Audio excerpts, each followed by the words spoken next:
Queridos hermanos, soy el Padre Diácono Ángel Palacios y el día de hoy quisiera hablarles de la diferencia entre la Iglesia Ortodoxa, la Iglesia Católica Romana y las congregaciones protestantes. Imagínense un automóvil que está completo y de pronto le van quitando, por ejemplo, la mitad, se queda nada más, en lugar de tener dos ejes, se quedan con un eje.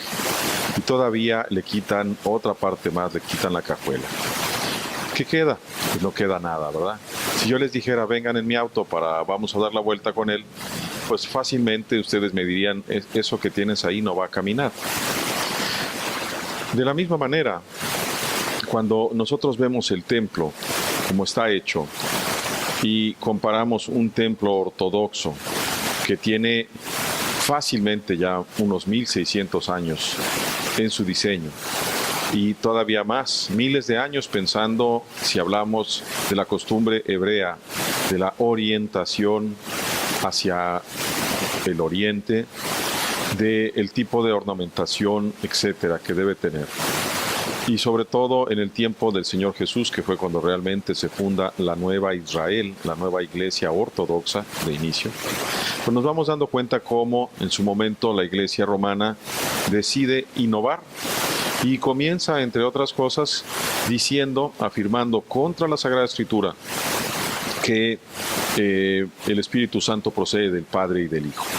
Con eso entra desafortunadamente en un desacuerdo gravísimo con la Santa Iglesia Ortodoxa y prefieren ellos irse por su lado, separándose de la verdadera iglesia que había sido fundada y que es fundada por Cristo.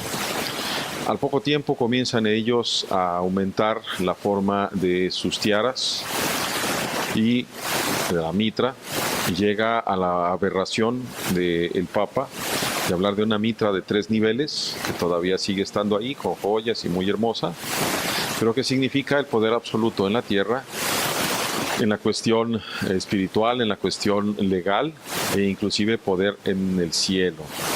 Hasta allá llegan a pensar estos que pueden hacer esto.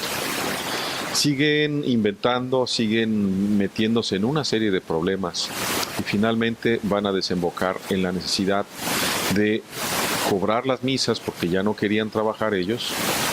Me refiero a los sacerdotes. Se olvidaron también de San Pablo, que dice: yo trabajo con mis propias manos para sostenerme y para dar. Cosa que en la iglesia ortodoxa sigue funcionando igual. Yo, siendo padre diácono casado, trabajo con mis propias manos y mis medios para mantener a mi esposa y a mis 2 hijas. La misma cuestión con muchos de mis hermanos en el presbiterio, que son presbíteros, que trabajan también para mantener honradamente a sus familias y que no tienen necesidad de sacar el dinero de la iglesia. No porque ello fuera mal.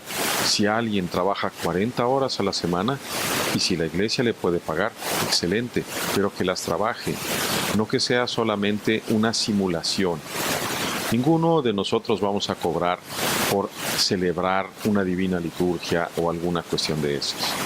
Sin embargo, en Roma comenzó a suceder esto, a cobrar por los sacramentos, situación que todavía hasta la fecha se sigue dando. Cobran ellos por los sacramentos y llegó el momento en el que tenían que cobrar por las misas, cosa que se sigue dando en los católicos romanos. Y comenzaron a pensar que era mejor ir recortando la divina liturgia que tener que tardarse 1 hora y media, como nos tardamos nosotros, en hacer toda la divina liturgia.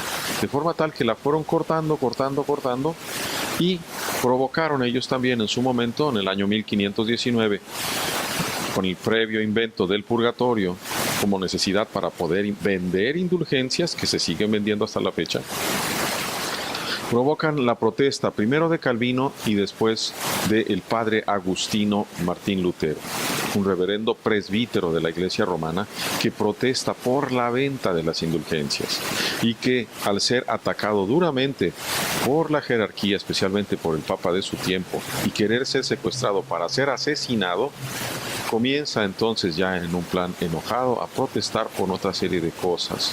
Y de ahí nacen las iglesias protestantes. Hoy por hoy me da una tremenda tristeza ver el hambre y la sed que tiene el pueblo de Dios, esparcido por todo el mundo, y con unas cuantas palabras que un pastor les dirija de la Sagrada Escritura se conforman, que se conforman con brincar y hacer manos y gritar y pensar que Dios les va a perdonar. Todos esos son precisamente símbolos y significados, signos de esa hambre del pueblo de Dios y de la insatisfacción que tienen. Desafortunadamente, la Iglesia Ortodoxa ha ido creciendo poco a poco. Se quedó en un tiempo siendo atacada duramente por la Iglesia Romana, inclusive en partes de Europa. La Iglesia Romana llegó a enviar soldados a matar a los sacerdotes y a los ortodoxos. La Iglesia Ortodoxa quedó más como una iglesia étnica. Sin embargo, tenemos la grandísima bendición de que ciertamente la Iglesia Ortodoxa va creciendo poco a poco. Hoy mismo tenemos ya abierta esta misión ortodoxa en la ciudad de Tijuana y es para ti. Si tú eres un protestante, una persona, un cristiano que se ha alejado de la Iglesia Romana porque no te ha gustado lo que viste, si tú eres una persona, una mujer que fue previamente casado por la Iglesia Romana y que ahora eres rechazado, excomulgado, como tienen ellos de acuerdo al canon de derecho de la Iglesia, ven con nosotros.